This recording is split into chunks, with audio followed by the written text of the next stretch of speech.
Oh my goodness, you guys don't know this right now. But remember that funky Friday music we used to have, the real goofy, like casual Friday Friday music? That's the one I sent in today for the show. What is up, everybody, and welcome into the DNVR Nuggets podcast. Let's go. Man, what the heck, Let's dude? go. You don't know if you have a mic? Just go for it. Can anybody here vote? Let producer Kale know. We're unsure if his microphone is even on at this very moment. It's probably not. It's probably not. We're presented as always by DraftKings Sportsbook, America's top-rated sportsbook app. Use promo code DNVR whenever you sign up. He's Brennan Vogt. He's Harrison Wynn. I'm Adam Matas, and we're joined by a very special guest today, a scout for the Denver Nuggets, Dethie Fall. Dethie, thank you so much for joining us. Thanks for having me, guys. This is I'm a fan of the show, obviously, and this is really cool to join you guys today. Nice setup, and I watch you guys from distance. I think you guys provide some great content for the audience and the Nuggets fans. And, Appreciate that. It's great stuff, man. I think it's a pleasure and an honor to join you guys tonight. A lot of famous people have sat in that chair. Yeah. Is that true? Bones Highland has sat in that chair. Who else? Tim Connolly has sat in that chair. Then Brendan Vogt. Then he's like third. Brendan Vogt sits in that chair mostly. I definitely rank at the bottom right now.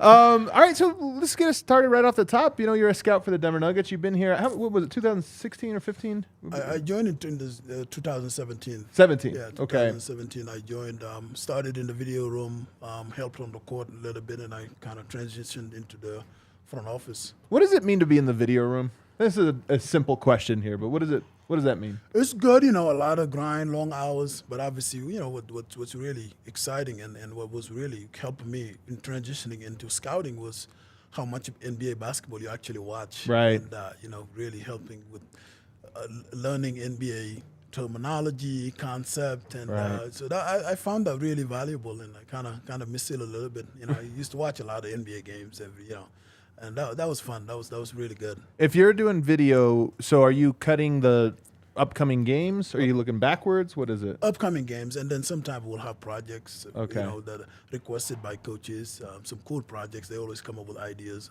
on things to look for, some trends in the NBA. So Right. you get to learn a lot in the video room. Obviously, it's basketball. You get to learn a lot about the NBA game. Do you ever, in that role, I'm just curious, I always am curious how it works behind the scenes. In that role, are you ever the guy that says, hey, this is a great play, why don't you run this one for Nicola or something like that? Yeah, I mean, sometimes you will talk to the coaches, but obviously, you're not. Yeah. We're never in the coaches' meeting or anything like Gotcha. that to have a voice. But sometimes you see something cool, and then you mention it to the coaches, and you never know how they take it. You just try to be just a support staff. So you try to look for things. I know one thing cool that Coach Malone used to do.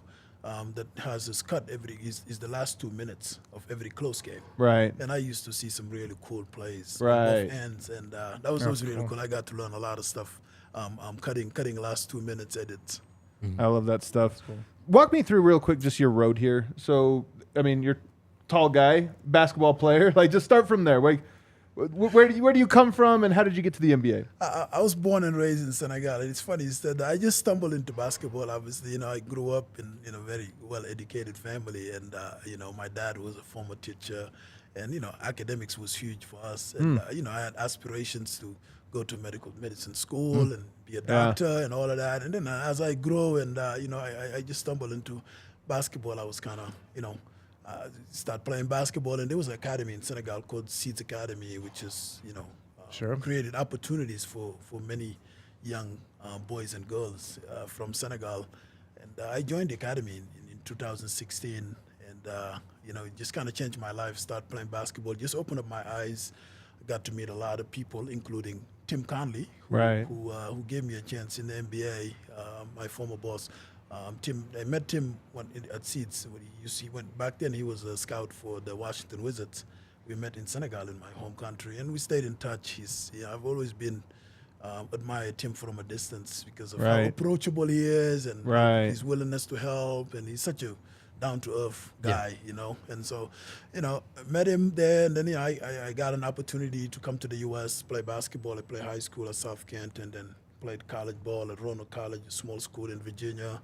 And then when I was done, I had a little head start because, I grew up around basketball. My uncle, Dethie Fall, who you know, he's a big pioneer in basketball in Africa. Right. And, just growing up around him, it got me exposed to a lot of people early on, and then I just had this love for the game and working in the NBA was always a dream of mine.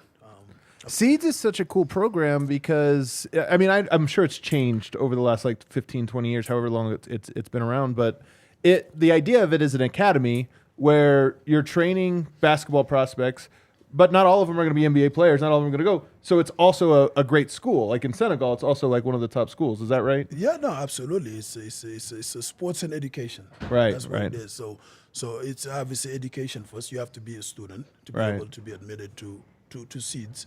And the whole objective of Seeds is using sports and basketball in particular as a tool. Right. To get an education and better your life. And that's what it is.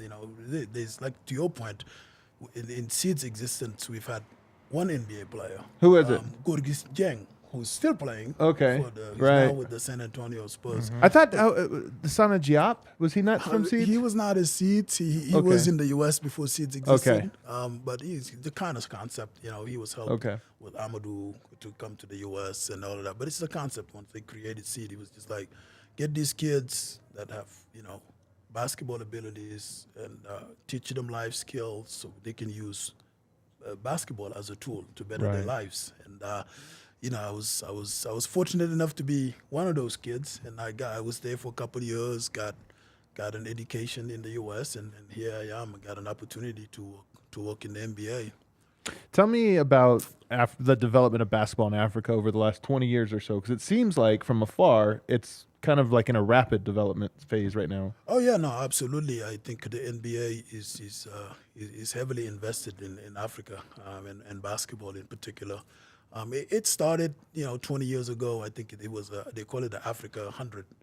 Dethie Fall and a few NBA guys went into South Africa and did a camp, and it was so successful that a lady named Kim Bahuni, who oversaw the NBA International for many years, they come up with the idea of basketball without borders in Africa. They started in Africa. Oh, I didn't know that. Started in Africa, and then it was so successful that they expanded it throughout the year to the rest of the continents, and it's been a huge success. So fast forward, guys like Joel Embiid. Into basketball out of Pascal Siakam, Gorgui Dieng, Where's Siakam from? Is he Cameroon? He's from Cameroon. Cameroon also? Central Africa, born and raised. He was a guy. I remember seeing him at Basketball Without Borders. Back then I was a volunteer. I used to always go to, after college, I always went to BWB and volunteer, Okay. Because I speak French, I can, translate and that stuff, help chaperone kids and all of that stuff. And I just remember Pascal running around, walking around, just see him, the player he became. That's just a testament of the talent in Africa. Did you know he was going to be that good? No, I don't even remember him.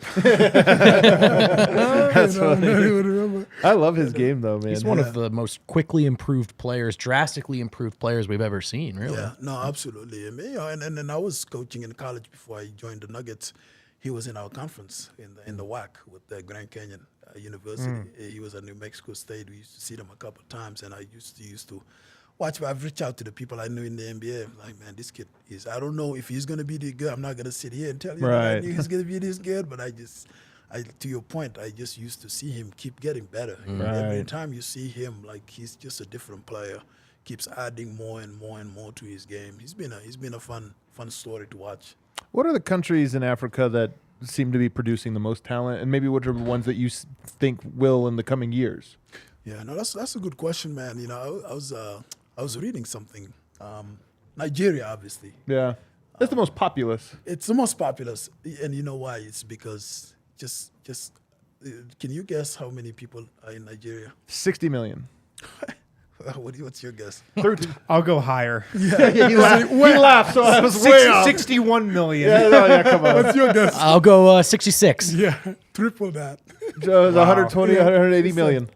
It's 220 million. 220 million. Okay. Wow. In Nigeria. Wow. It's the 5th largest population in the whole world. That's actually a lot relative to In the size world? because the the U.S. is whole what world. 300. Yeah. Wow. So So That's yeah, crazy. Google that. That's it's a good kind. Oh, Google it right now. All right, Definitely getting a Google it. geography lesson on the DNVR show. I like it.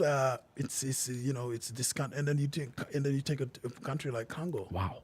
Congo has almost 100 million people.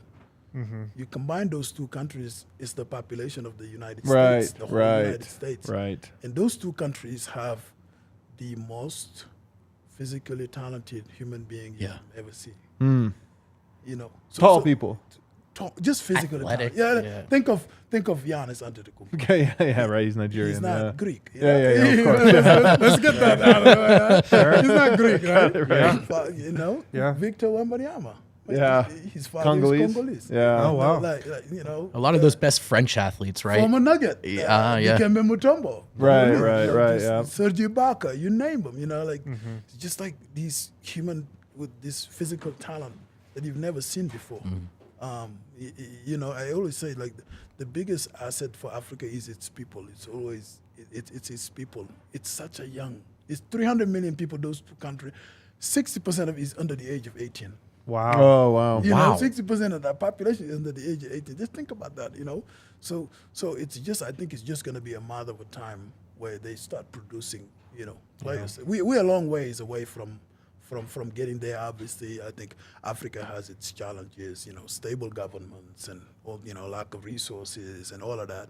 And so I give credit to the NBA for investing, and they're fully on board with the NBA academies, the junior NBA, opening up offices, and creating this league in the continent of Africa. I think it's pretty exciting. We are ways away from getting there, but I think it's just going to be a matter of a time where you're going to start seeing a lot of African playing in the National Basketball Association. You know. You're seeing a lot of it right now, but a lot of it is guys leaving Africa and going to France or going to Spain or going to different places. It seems like right now that's the almost common path. So that's a common path, obviously, just because there's no other alternative in Africa. Right. And that's why the NBA is opening up all these academies now.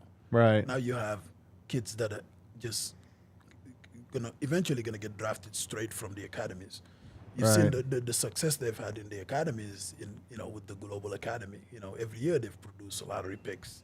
You know, Benedict Maturin, like Josh Giddey, you named them, or like Dyson Daniels. You know, all these guys that are coming from their academies and coming in and a real prospect around the NBA. You're gonna see some of those kids. There's a couple kids in the academy in Senegal that have a chance to be drafted right out of the academies that are going to be first-round picks. I think to answer your question, I think as they grow these academies, they're going to be able to retain that talent and develop them at home instead of these kids coming to France and the U.S. Right. That'll be an interesting pipeline. We'll move now to Europe. So Africa, it sounds like growing. Infrastructure growing, everything here. Europe obviously has been a 30-year process, starting in the late 80s where you start to see the first wave and then more and more. My question is, we just came back from Serbia, as you know. Yeah. I'm so interested in the differences between the types of players that come from different areas. Right now, Spain is so good. Why is Spain so good? I think with Spain, where they just got the rest of Europe is just their development. I think Serbia is not far off either. They really teach basketball, team basketball. Right. As you guys probably know, the game is so different in Europe than the NBA. NBA is so star driven. In Europe it's team basketball, man. Mm-hmm. Team driven. They beat you collectively. Yeah. As you see in the last Eurobasket. Sure. Nikola bounced early. Right. Giannis bounced early. It's a team. It's not no such thing as one guy just carrying your team. It's a team basketball. They play so well together, because they grew up playing. I think Spain is just so good at developing their players.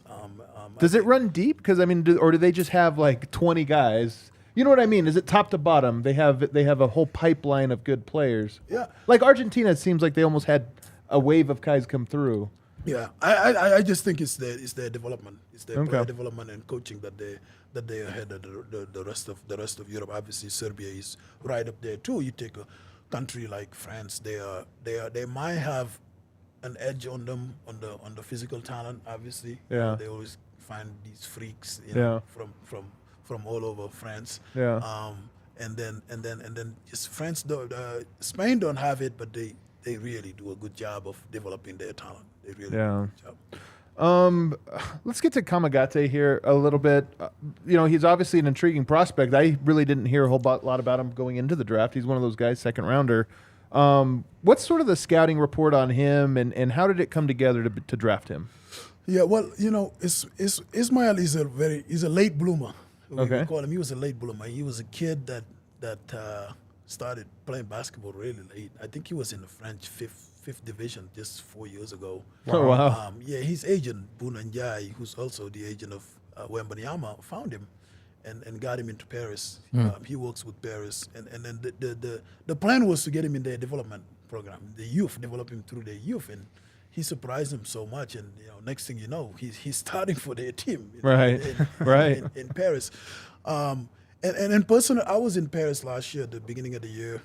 I spent a month in France, so I got to know him really, really well. I watched him up close, got to know him really well. First and foremost, I really admire him as a kid. I think what really separates Ismael from many kids is his personality. He's such a polite kid, extremely coachable, extremely likable, just a guy that you just around, you just want to root for him. He's a guy that you want to root for. Yeah. Obviously, he has all the physical talent in the world. His body is NBA ready. He hasn't played a ton of basketball, which shows at times. But I think he's got a tremendous upside as a basketball player. I've got to think that personality is really important It's for a extremely. guy coming over from Europe. Absolutely.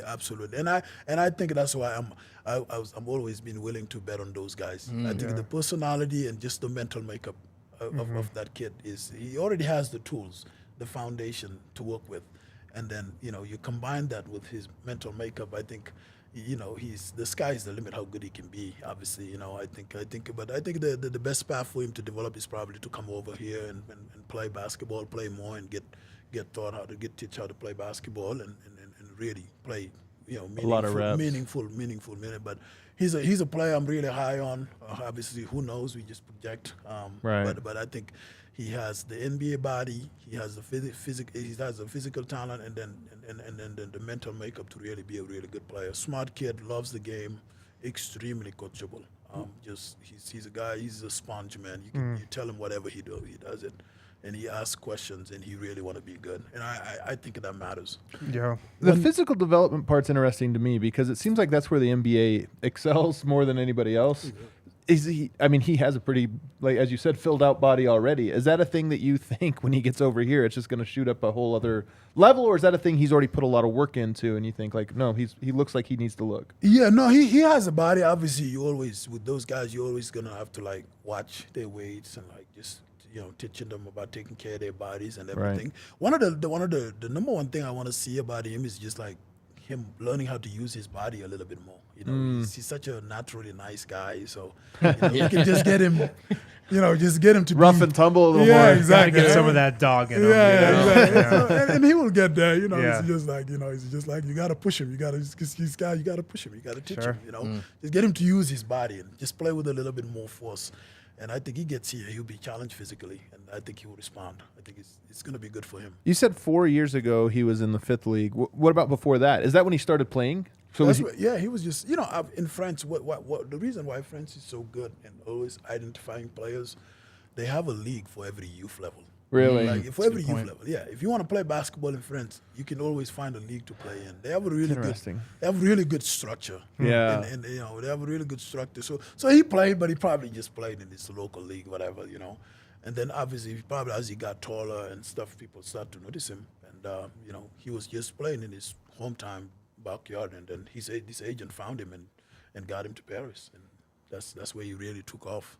That's interesting. I always tell the story because I have a 7-year-old daughter, and she just learned to swim 2 summers ago. Congrats. And she had swimming tryouts, and she got cut. And I was thinking, she just learned to swim. How could she be cut? And there's no second level. You think like, okay, well, You're done. You're done. Okay. So she's Good not try. out of the pool. I know you like to swim. You're done. She didn't even know she was supposed to race. Have She you just tried thought it was golf? fun. You just swim around in circles. So, so I think about this a lot because I think it's the same way, though. Honestly, to a lesser extent, U.S. obviously produces a lot of basketball players, but there is a top level and then a rec level. Yeah. And there's not. It almost would make sense for you to have 2 or 3 levels in between, so you could have a chance to be a late bloomer and move up. Yeah. No. That's something that that was really interesting that I saw in France. There's a league for everybody.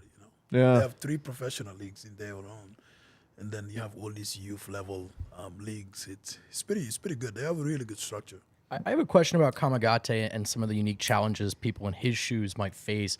When the Nuggets introduced the rookies at the press conferences, he seemed to be alone. Like, everyone has their family and big entourages, but this guy is speaking a second language or maybe even a third language, I don't know, for him. He's in a new country, and he doesn't seem to have his people with him. That seems to be really challenging in a way that other rookies don't face. That's a good question, man. Honestly, like, I was in his shoes. Obviously, I never got to be drafted or play in the NBA, but I remember coming here and not speaking the language and not having any family around. Right. I mean, it's not easy, man. That's I was tough. actually really impressed with how he handled everything, man. In the press conference, I was thinking the same. Just watching him, I'm like, oh my God, they're asking him questions. This kid barely speak the language, but I'll give him credit, man. He handled it pretty well. He was really good. Ismael is mentally, that kid is really special.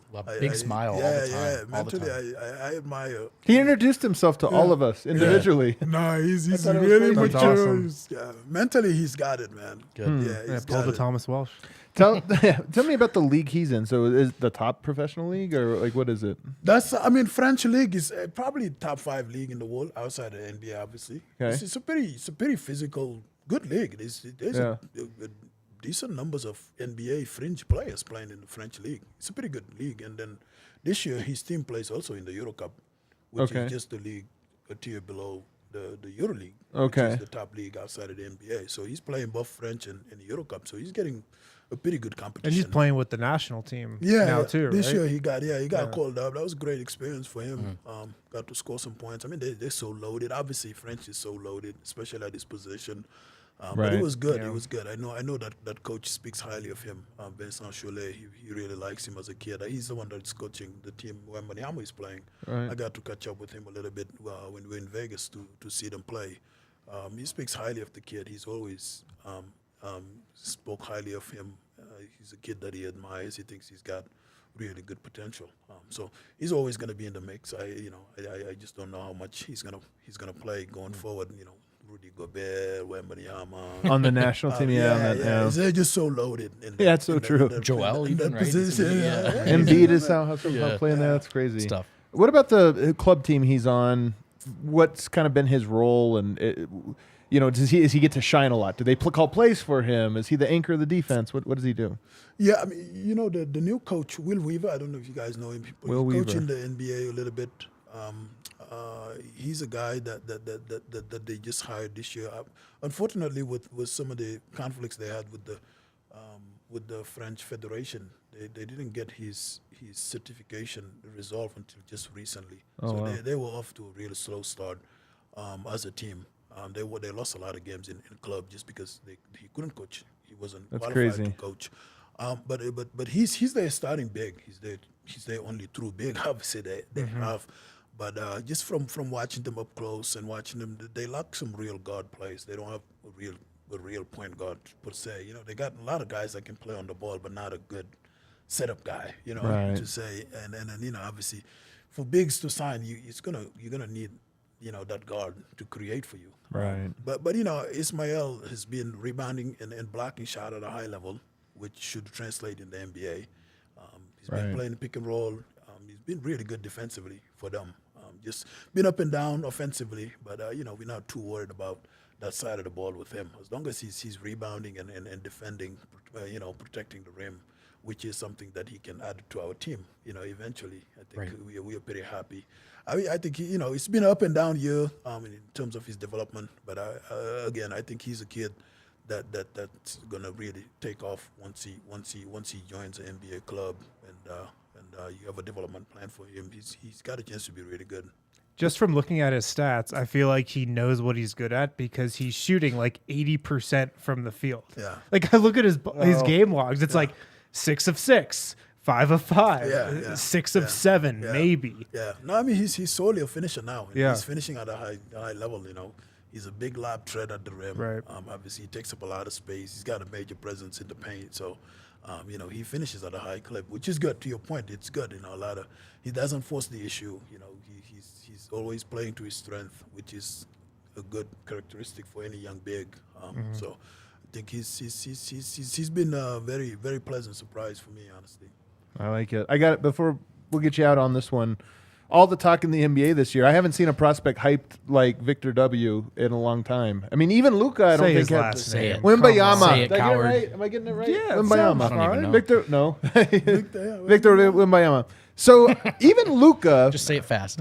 even Luka had a certain level of hype to him, but I feel like it wasn't like this. 7'4"? Yeah, Is it it's a legit 7'4". legit? So, is he going to be 7'7" by the time this is Yeah, done? who knows, man? I've just never seen anybody like him in my life. It's Yeah. it's ridiculous watching him up close. Like I said, you can't do any I can't do any service just describing him. You have to see it up close. Like it is insane. I've never seen anything like him. Obviously, he's the best prospect in the world by far.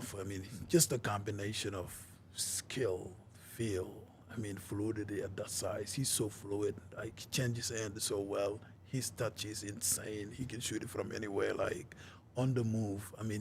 Just the stuff he's done. Like, I got a chance to see him up close a lot last year when I was over in France before he blew up, obviously, here. So, I was just blown away. There's no other way to say it. This kid is a special talent. He's a special generational talent. If he stays healthy, he's going to be a problem in this league. Is all of that? I'm going to play devil's advocate. I buy it. I've seen it. He looks incredible, right? He's does. 7'4". I'm trying Sure to does. do the catch because part of me wants to be like, well, I don't know. What do we have? 3 years before this guy just wrecks the league and dominates and it's all over? Maybe. But the thing I wonder is 7'4", crossovers. Those things are all cool. Do you think in the NBA he's going to end up getting funneled into a little bit more, not a limited role? The limit might be big, but do you think he's going to be doing crossovers and one-legged runners and dribbling, scoring off the dribble? He's 7'4" and he shoots it way over the top of his head. Who's going to get to his shot? He's going to shoot over anybody. But then maybe he can't dribble though. Yeah. That's a long way to have to dribble. Yeah. No, I honestly, that kid's. We've been just talking about his offense. Talk about his defense. That dude is game changer in defense. Yeah.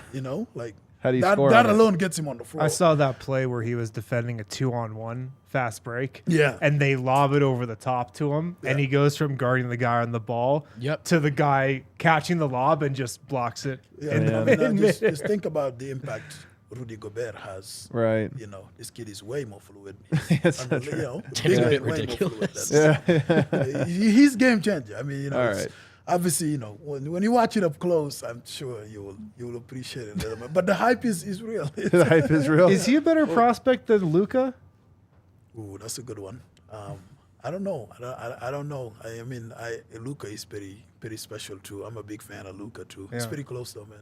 Yeah. It's pretty close. Interesting. Yeah, he's gonna change whatever franchise he goes right away. Sure. Hopefully Yeah, this East, kid, man. Yeah, hopefully East. That's all. Hopefully the Eastern Send him Conference. to Orlando. Yeah, Orlando or something. They They've got already got a tall team. Him and Bol and Jonathan Isaac. My God. That would be the most crazy team of all time.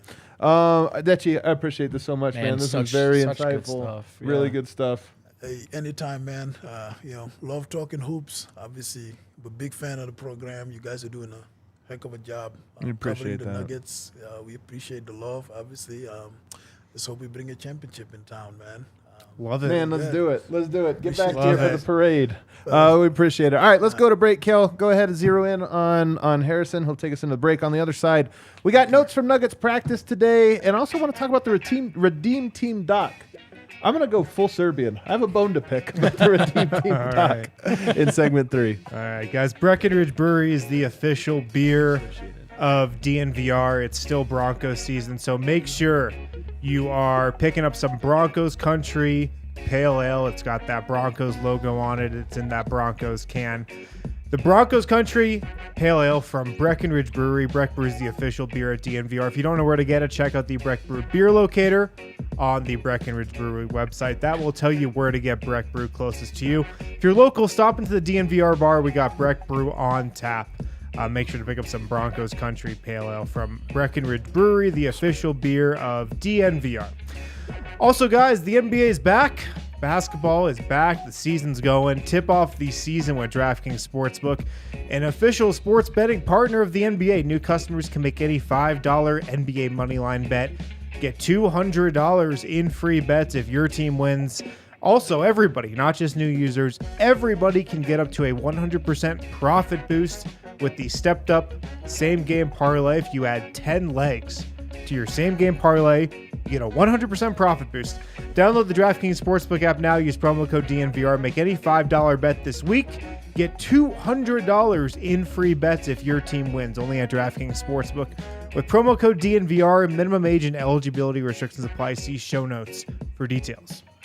Alrighty, back here, segment 2. Man, Dethie is great, man. That was so He was good. great. Yeah, he was awesome. He was awesome. He's like one of my favorite people to talk to, just talk hoops and stuff, like get the different little insights. I knew he was high on Victor W. I feel like he's higher on him than he was. I was trying to get him to say that Victor W. is a better prospect than Luka Doncic. I was trying to get him on record. Yeah, there. you're making him like you're putting guys in like a tough spot to have to go on record. He for answered something it like well. That. They also played Dallas twice. Somehow it gets out to Luka. He's like, "Oh, really? You think? Okay, I'm dropping 50."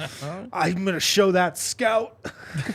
Honestly, Luka probably Is is that what like Luka's that. gonna say? Hey, man, you probably never is how know. Luka operates. You never know. Luka watches the show. He's a big fan of the show, right. so he does That's tune right. in Friend of pretty the show. regularly. But something I always said about Tim Connolly's front office is he always hired such a staff from such a variety of different backgrounds. I always gave him credit for this. Dechie, obviously the international influence with Tommy Balchetis, Right. Marty Pocious. He hired Sue Bird as an intern. I always felt like Tim did a great job of just having so many different perspectives in the room. Totally. And I feel like that's so important in an NBA front office. Especially for a team like Denver, which historically doesn't sign anyone, right? So drafting, but scouting and dipping your toes into different pools, essential. The variety of front offices, and obviously now Calvin, I think, has done a very good job with this as well. Yeah. And he's got guys like Drew Nicholas, who is a star in Europe and has a lot of access and different insights and a different perspective. So kind of, I think that's one similarity I would say with Tim and Sure. Calvin is that they both kind of have these like different types of people. But there are front offices that are not that way. There are front offices that are 3 times the size of Denver's. People don't always know this. That they got 10 analytics guys, all 20 scout, whatever it is. And they're also, and I know this from going to Sloan, maybe Sloan is a bad representation because it's like mostly people that are analytics nerd inclined. fest. Nerd fest. But you go there, sometimes you meet a front office of 8 guys, they all look the exact same. Yeah. They all look like Harrison, actually. They look like 7 Harrisons. And you're just like, They all look like me, but they're actually smart. and they all They talk actually, and know sound how the to same, code. and then have the I same do take. Python. Yeah. The exact same opinion on everything. You're just kind of like, oh, okay, yeah, all right. Yeah. So I do think They're there's all wearing like button-down checkered T-shirts, Neutral and colors. chinos, and Yeah. No, that's the thing about. I'm telling you, I hate Sloan. tech vests. I went one time. I hate it. I never want to go back. I say it reminds me of the final scene in The Wolf of Wall Street. When he's giving the seminar and they're all looking up, just all whatever. That's what it's like at Sloan. Everybody has to wear a suit the entire time to talk basketball. It doesn't make any sense. Like a bunch of 20-year-olds wearing suits talking numbers, and I don't like it. I did not like it. that sucks. It really, It and sounds everybody, terrible. the funniest part was I was there as media, and everybody kept pitching me. I think you were just tall and maybe looked like 100% you tall. could be a former player and maybe work for a team. There were 2 types of people. There were like me, most Yeah. of which were front office members, and then there was a bunch of the people trying to get in, which were maybe more vote size. Hi. So you knew that. Hi, guys. Yeah. Hi guys. And so it was. Definitely like that. my draft model. Yeah, that's how it was. People were just like, give me their elevator pitch as an introduction to themselves, and I'm like, bro, I'm not here for that. Wow. Like, stop. Please stop. I did not like it. All right. Let's segue in, guys, and talk about Denver Nuggets practice today. Sure. What do you got for me, Wind? Let's start with Michael Malone. We heard from him. He was talking about the Nuggets' next game. They got the Knicks tomorrow night at Ball Arena. Michael Malone said, finally, we have a game with a rest advantage because the That's Knicks right. tonight are playing in Utah. They're on the toughest back-to-back in the league. Yeah. The Utah-Denver back-to-back. They're playing the Jazz tonight. Michael Malone says he's begging his guys to watch that game. He says most of the guys don't. Most of the guys don't watch the next team Denver's playing their last game, he says there's this thing called League Pass where you can watch the game for free. He's hoping I know his players he's wrong about watch that. It's not free. this game. If you get it, if you're in the league, you get it for free. Are you sure? Yeah. Yeah. This is the truth? Yeah. So dumb. I know. We're out here paying $200 a year. Like of all the people that don't need it for free. Oh yeah, totally. That's how the world works, man. It is how the Once world you get works. money, You're you so don't need to right. spend it anymore. Everybody gets it for free except All us right. who actually use it. It is funny. The Knicks, by the way, had a players only meeting last night. Oh, did they? So Knicks are like number 2 or 3 this year. I mean, the Nets had one in like game 2. I'd be more worried about the Knicks if they fired Thibodeau before this game. Because you get the Oh, coach because then you get the fired coach game. fired up. Yeah. Anyway, just a point of notice that they do have the hard back-to-back, and they did have a players-only meeting. Denver better smack, man. They Denver better. smack. Yeah, We'll find out. they better. I thought this was the most interesting thing from today's practice. Michael Malone revealed his rotation or how he's going to start his substitution patterns in the first quarter. This is great. So usually over these last couple games, it's been pretty strict. Bruce Brown comes out at the 6-minute mark. Michael Porter Jr. goes in. But in that Bulls game, we saw Malone ride the hot hand. We saw him leave Michael Porter out there and sub Jamal Murray out so Jamal Murray can play with the bench. All right, I'm shaking my head here. So he said, yeah, he'll ride the hot hand. So whoever has it going early. Do you guys know who's leading the Denver Nuggets in scoring in the first quarter? Michael Porter Jr. Was it because of this last game? Absolutely not. Going into that game, he was leading the Nuggets in first quarter scoring. In fact, if you think about Michael Porter in your mind, almost always hits 2 threes in the first quarter, and almost always is 2 for 2 to start the game. Right. So this thing of Michael Malone is maybe a recent development, and I feel like it's actually a 1-game development. It is. I think last game was the first time he thought about it. But just a little weird to me, this idea of like... It's crazy that you would have thought it was about No Bones Highland and wanting That's a what I point thought it guard with was. the bench, but we'll see. I really think this was a thing that he did for the first time last game. So at that 6-minute mark, Bruce Brown's always going to sub out, or sub in. He could be subbing in for Michael Porter. He could be subbing in for Jamal Murray if Michael Porter's hot. Michael Porter in 12 games this year is averaging 7 points, 6.8 points per game in the first quarter, and he's shooting 58% from the field, 59.5% from 3. So he shoots 50% from 3 on the year, 48. He shoots 60% in the first quarter. Wow. Actually, let me pull up the totals here because I'm not trying to be a stickler on this point. I'm just saying he's 19 of 32. He has 19 3-pointers in the first quarters alone this year. He's got to hit a couple of threes between like the 9-minute mark and the 7-minute right. mark. Show them they're still hot. If you ask, yeah, for real. If you ask me who is going to be hot, like, okay, so if that's the thing, Bruce Brown, you're going in, we'll just wait to find out for who. That's going to be like 4 out of 5 times it's Michael Porter. Or Right. he'll go in for Murray, leave Porter out there. It may be really more about like the Porter moved as well as he shot the ball in that Chicago game, and that's a big part of the reason why the scoring spree didn't just stop. He kept going and finding it. So almost more than how many points does he have right now might be like how is he going and getting them? How is he moving up? Does this look like a guy that we can leave with the bench and he's still going to go get his as opposed to just standing in the corner? Right. And then Malone was talking about the bench. He seems happy with how that group is playing. He says DeAndre, Jeff, Bruce have been constants, especially without Bones. That is literally true. Like they have always been on the floor. That is true. You are right, Nolan. You have constantly He used said them. Christian Braun played really well in Chicago, which he did. And then he also said Jamal playing with the second unit with Bruce allows him to get off the ball a bit, play shooting guard. That was definitely evident in this last game. Yeah. I made this note to Matt Moore the other day on Locked On Nuggets, but it's only 13 games. This is way too early. DeAndre Jordan's minus 8.6 net rating. Last year, Facu Campazzo, minus 8.6 net rating. The exact same number. What are you trying to say here? I'm not trying to say anything. I'm just saying it is funny that we're like, he's been good. He's been like this or that. And I'm just kind of like, some of this stuff is so like how you look at it. By the way, on that same note, do you guys know who leads the NBA in on-off plus minus? Or just not on-off plus minus, just on plus minus. Don't factor in the off. Do you know who is just, when they're on the court, it has the biggest my team is winning? I have a guess. Nikola Jokic? Is it Jokic? It is. You guys were right with your guess. It is Nikola Jokic with 112. He's ahead by, what was it, 9? Over Kevin Love. Over Kevin Love. We're Yeah. the next closest person, which is just hilarious because for all this talk of like, slow start or this or that, he leads the NBA right now in the thing that people are like, well, plus minus is a team thing. Yes, but the point is for your team to win. And when he's on the court, he wins at the highest rate right now, like anybody in the NBA. It's actually, I just think it's funny. And by the way, they have the Knicks, so hopefully that becomes even higher. I'm predicting another like plus 25. Hey, you're forgetting about Hartenstein. Well, he's not going to be playing against Hartenstein, right? Isn't Hartenstein the backup? I think he's been starting. Oh, lately. has he? Yeah, I think he's been Okay. starting. I'm not up on the Knicks. He's actually not been that great. Stopped watching them 3 games Yeah, ago. not up on the Knicks.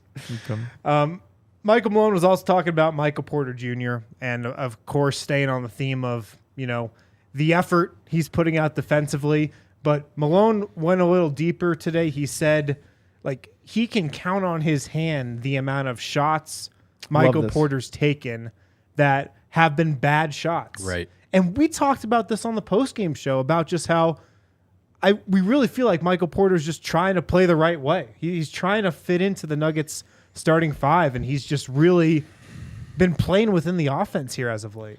I think often, too, about, when that first Heatles Big 3 came together, trying to stuff all of Chris Bosh's talents into a third best player. They ultimately figured it out, but there was a lot of it was there with Kevin Love too. Like fans of those respective teams are saying, "Can we get rid of this guy? This isn't working. Right. He doesn't look the way we hoped he would look." It's so hard to be a third option, particularly when you have Porter's immense talent, and also consider all the different things he's got in his ear. Hey, Mike, be yourself, but not too much of yourself. But when you're with the bench, can you just be yourself? But then when you're there's a lot of instruction, and I think he's threaded the needle pretty well. Yeah, I am interested to see him kind of get inside a little bit more, get to the rim a little bit. In fact, if you look at his numbers, he actually was a more efficient scorer last time he was fully healthy. And in terms of effective field goal percentage, he's just so hot right now from 3, in large part because, he's cut out all these, other bad shots. And by the way, did you guys check out Road Trippin' with him, the Road Trippin' podcast? I have not seen it, no. You guys have not? No. I don't listen to other podcasts. Other than this well, one. there you go. Well, it was research. This is one thing he said, though, that I thought was very interesting. He said, I think he's like a lot of guys come into the league who are really talented, but a team asks them to take on a role, they take on it, and then they get pigeonholed into that Interesting. role. This is the comment he had. Now, he wasn't talking about himself. I think he was actually referring to other players. But it was something that I kind of got interested in, that I just kind of perked my ears up because while we're all happy, I said this coming into the year. Michael Porter needs to fit in, and then they need to help him stand out. I think it would be a shame if he's still here 20 games from now. Meaning he's earned, in my opinion, an opportunity to expand it a little bit. Now, some of that expansion is about getting to the rim, putting the ball on the floor, and just being a little bit more explosive, an area where he has not necessarily shined. And I asked him about it today at practice, and he referenced that he's still getting back into feeling right or something. Like you mentioned, once he gets his legs more under him, right? He said maybe he'll be able to do that more. And I believe it because if you look at his dunks, 4 dunks this year. 4 dunks. He doesn't seem like a lot. It's not. It's almost. I mean, it's like Jokic's rate of dunking at the moment. Yeah. He actually has almost the same rate of dunks as he did last season. I think it's the notable drop off, and he's so talented. 3 surgeries later, we almost were like, well, you can just drop him in; he'll still shoot. But 3 surgeries later, you've lost something. And if you go back and you watch Porter at the youth level, part of what made him the best player in the class, at least at the time, was that he also just moved different. Yeah. He was one of the, like, athletically, as far as guys who are essentially 7 feet that move the way he does. And we've seen a step back in that. So it'll be interesting to see if as he gets his legs underneath him or more confident using his body, if he ups that at all. Yeah, Malone also talked about just him working the 2-man game with Nikola Jokic and how important of a development that's been.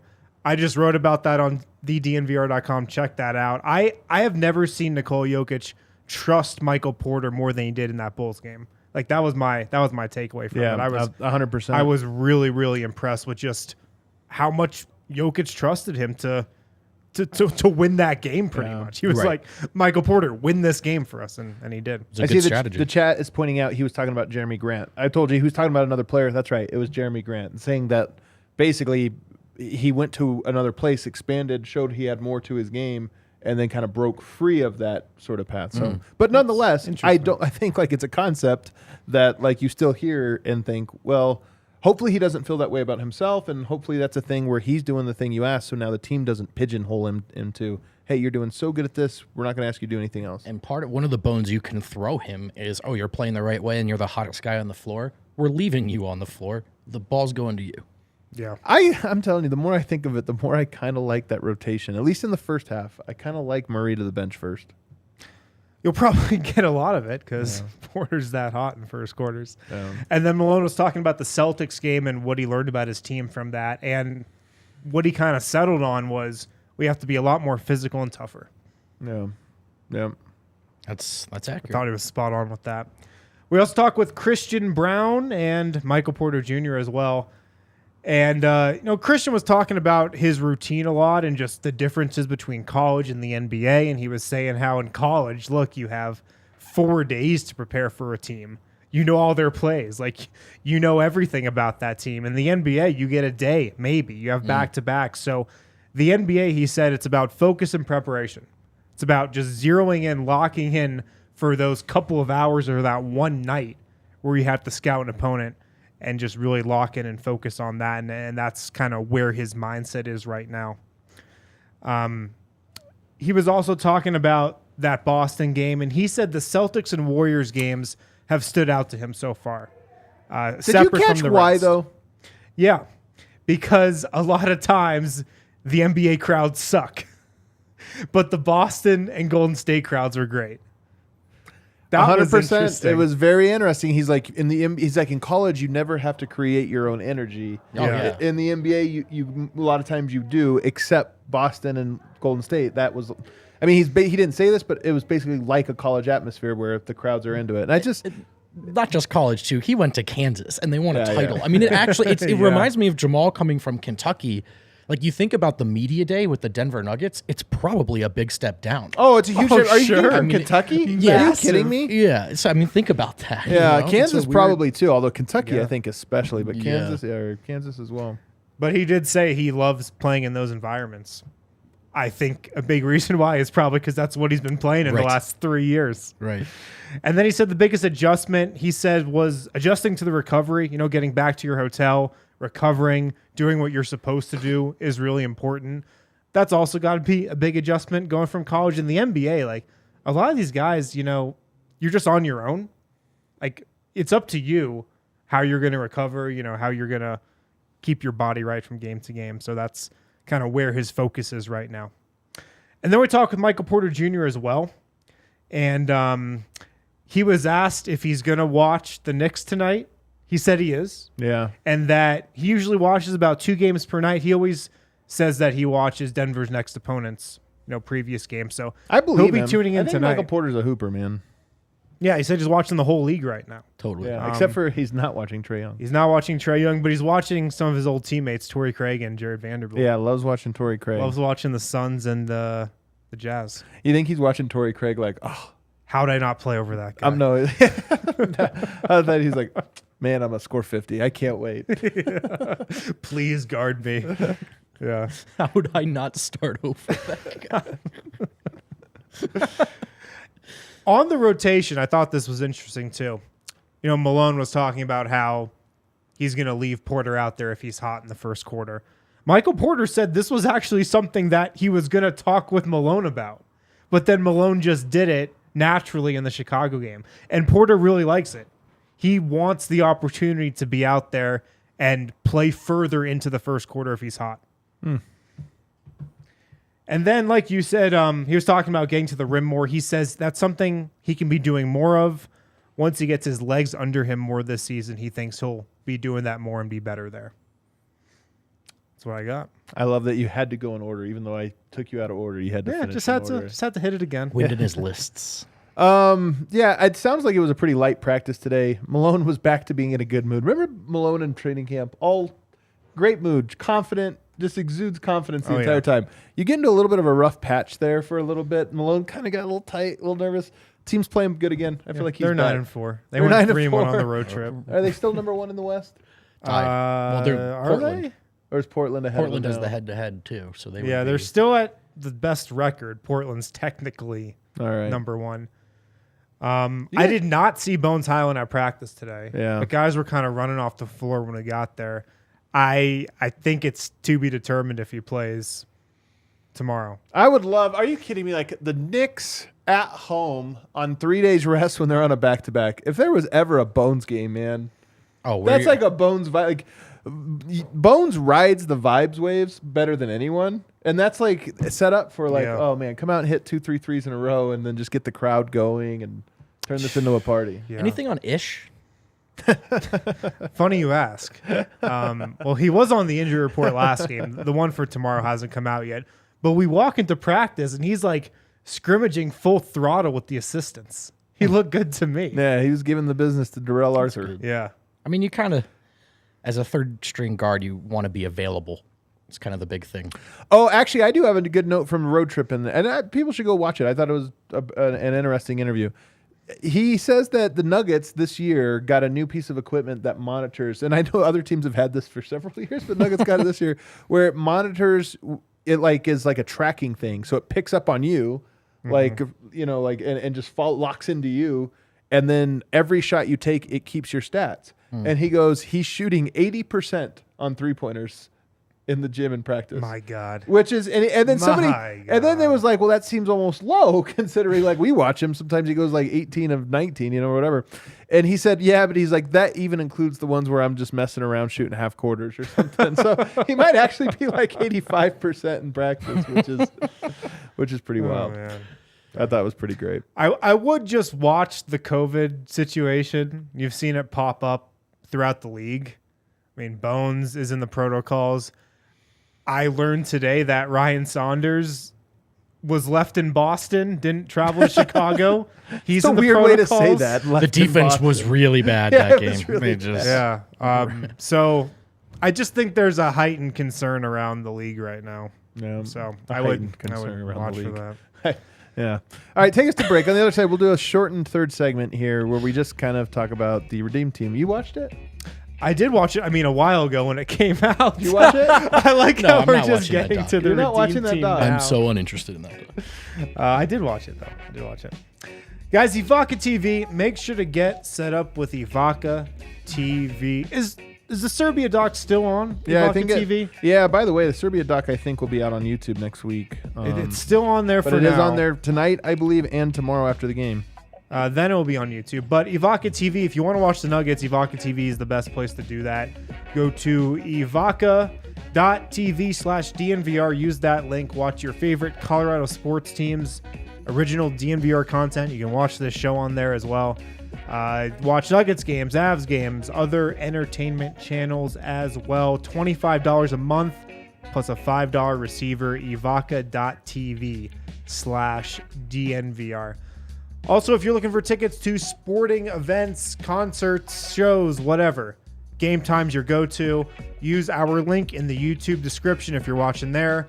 Use our link in the podcast description if you're watching there. What's the cheapest ticket right now on Game Time? Probably pretty cheap. Actually, the Knicks, I don't know. How much is it? Are there still Knicks fans out You there? just looked? Are there 22 even bucks Knicks fans out this there? morning? I'll be at the game tomorrow. Come say hi. We'll do the perch. We'll perch it up tomorrow. Nice. If you want Nuggets tickets, yeah, check out Game Time. Use our link. Don't mess around with all those other third-party sites. Game Time's your one-stop shop. Concerts, shows, sporting events, whatever you need. Probably not Taylor Swift tickets yet, but whatever you need, check out the Game Time app. You know, they're playing the Knicks tomorrow, and they're wearing the new city jerseys, which are like orange and white. I had the same thought too, man. And you're like, why are you picking the game where you play the Knicks to wear a jersey that looks like the Knicks? I had the same thought. That's a good point. The It's a little NBA is strange. just abandoning And the color Knicks are going to schemes. be wearing blue, I think. So there you go. I don't know who to root for. All right, let's get into this real quickly, real briefly here as we wrap this up. Lighthearted segment here. So the Redeem Team documentary, produced by LeBron James and Chris Paul, I believe, or was it Carmelo Anthony? It might be Carmelo Just Anthony. the He's Banana featured. Boat- He's featured Banana very Boat heavily Productions. in this. Carmelo is. Yeah, I know. For a guy who wasn't even on the floor at the end of the Spain gold medal game, Melo's in this a lot. So we all visited Serbia. We had a great time. We became spiritual Serbs for a period of time, right?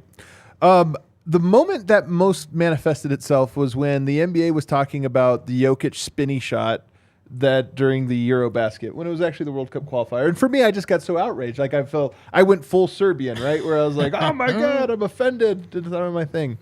It happened again when I was watching this, when I was watching the Redeem Team doc. And I'll tell you, not to spoil our own documentary, 100 Invisible Threads, but there is a part in there to me that's very important. First of all, the reason that NBA players are allowed to play in the Olympics, or the reason they were originally. It was lobbied very heavily by a guy named Borislav Stankovic, who was one of the founding fathers of Yugoslavian basketball, huge basketball enthusiast. He kept presenting it, kept getting shut down. He had to become best friends with David Stern, lobby with him, and really convince him to go. When you watch the documentary, they almost make it sound like the U.S. lost to the Soviets in '88, and it's like, that's it, we're not doing this anymore. That's part of it. But they just brush over this whole. I hate when it's like the Americans decided to do this thing, and ergo it was. When in fact, FIBA, and in particular Borislav Stankovic, was trying to get this to go for a decade. He was trying for it for a long time. So I kind of just hate the just brushing over people whose that's his life's work. You know what I mean?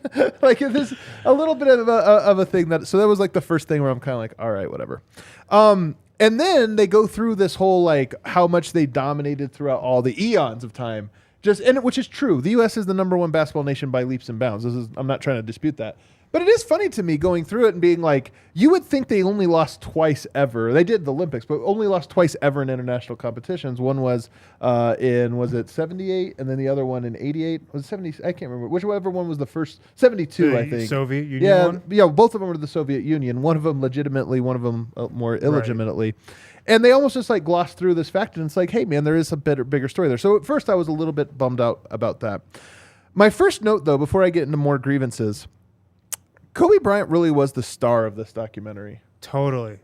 Absolutely. And it's funny because the opening line, Kobe is saying something. I can't even remember what he's saying, but he's saying something and he's just so cares. It's him and LeBron. It walks in, you know how documentaries will start cold open and the guys will sit down. And it's Kobe just saying a bunch of stuff and it's LeBron. And then LeBron goes, yeah. It's like the contrast between the two guys is just oh my God. One guy is just seems real and about it or this or that, and then LeBron not.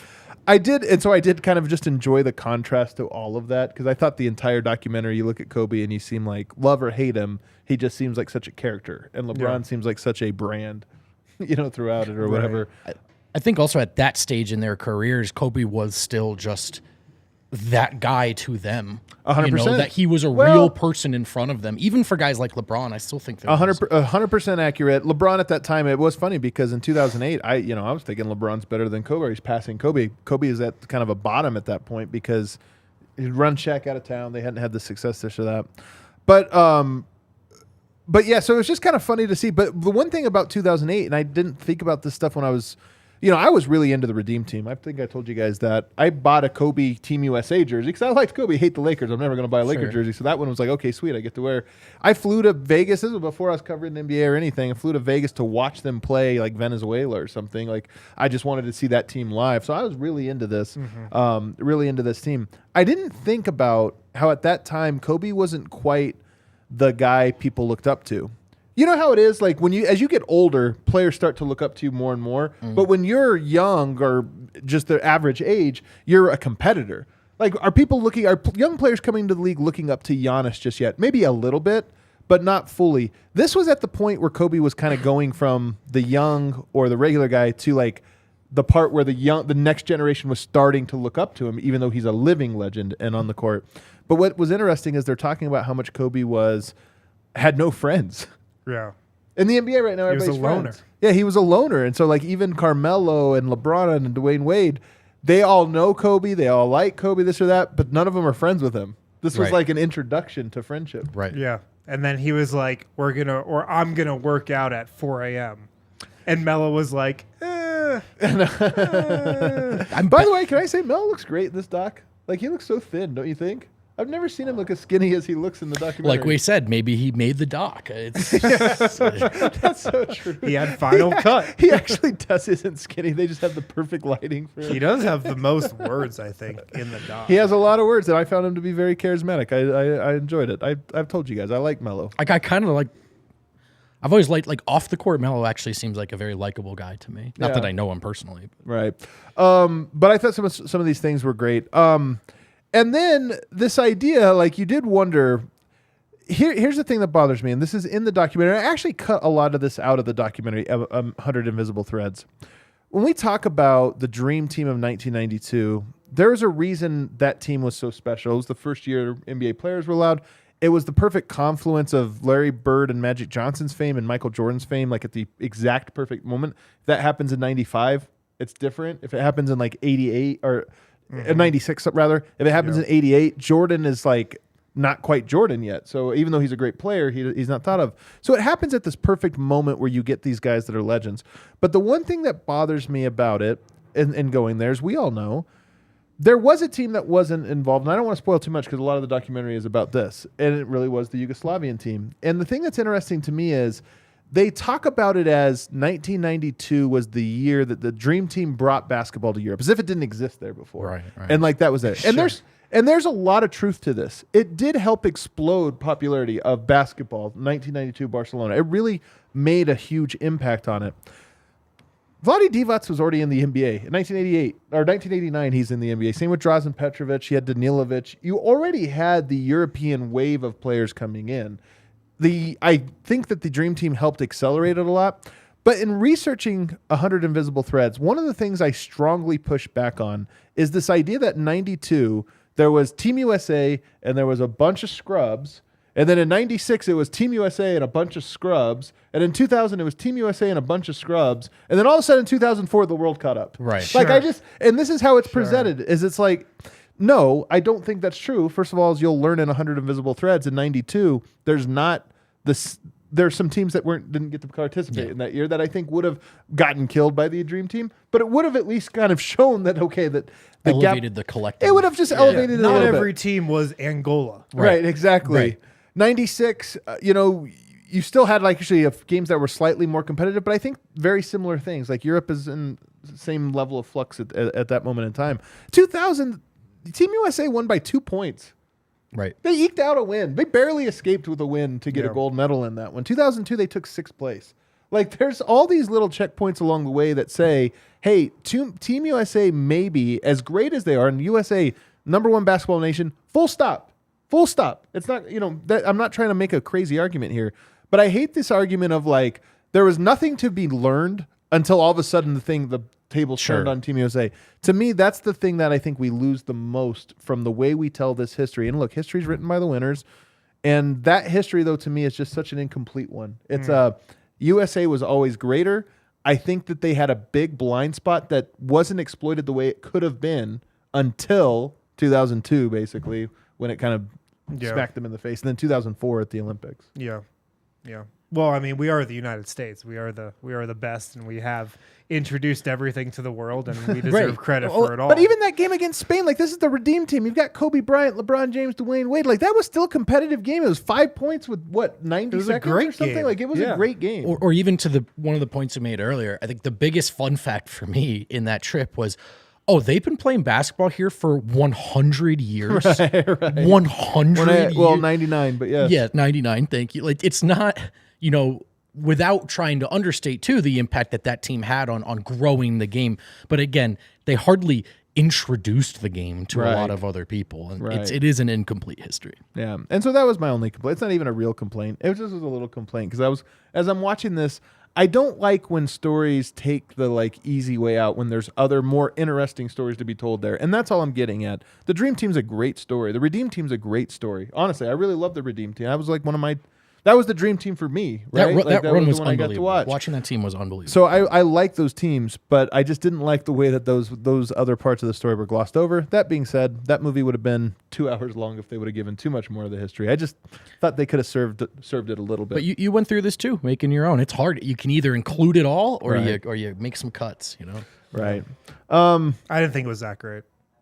I mean, here's the thing about that movie. It's a classic modern day NBA story. Yeah. It's a classic, it could have been a Players Tribune article, right? It's the players telling their own story of their own greatness. And look, there's obviously a lot of truth to it, but there's a level of it where you're kind of like, all right, I kind of wish I could have gotten another side of this story, another perspective. Which one was it that was the Tiger doc that he was not involved in, right? Of the recent docs that came out, there's been a lot of... Are you talking about Tiger King?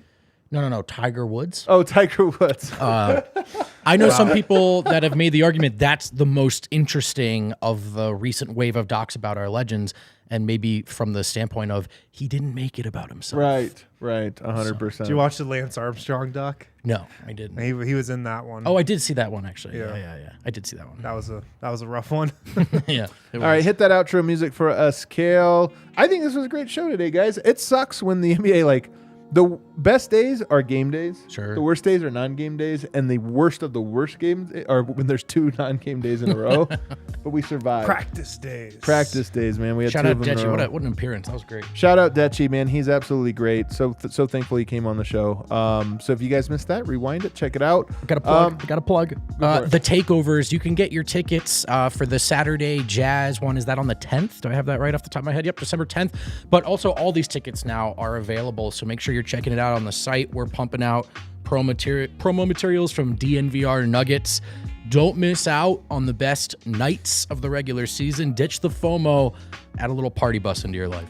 That one's a lot of Hell fun. yeah. Also, want to let you know tomorrow night we are having a Legends night here. We're gonna have Milan Hajduk in the house. We're gonna have Adam Foote in the house. A whole host of other Colorado Avalanche as we're doing a big fundraiser event for Lacroix hockey. You guys remember Pierre Lacroix? His son Eric Lacroix has a really cool fundraiser thing he's doing for youth hockey, and there's gonna be a whole bunch of legends here. That is a private event. You cannot show up if you did not sign up for it, because it is a paid event. Members get a good discount. I think it's $20 for members, $30 for non-members. But if you're an Avs fan as well and you want to come over here and rub shoulders with Milan Hajduk and Adam Foote, by the way, when I say that, that's not like you come here and they'll be roped off. No, this is a private event. So if you're here, sit and talk to these guys. That's what they're here to do. Absolutely, yeah. They're here to sign autographs, take pictures, and sit and watch the game, take notes, and talk to everybody. So it's going to be a really cool event. We did this once a year ago when we had a bunch of other Avs legends. They liked it so much. Coming back, doing another one. So I think there are still tickets available for that. You can check those up on the events page on thednvr.com. All right, everybody, hit that like button on the way out. We'll see you tomorrow.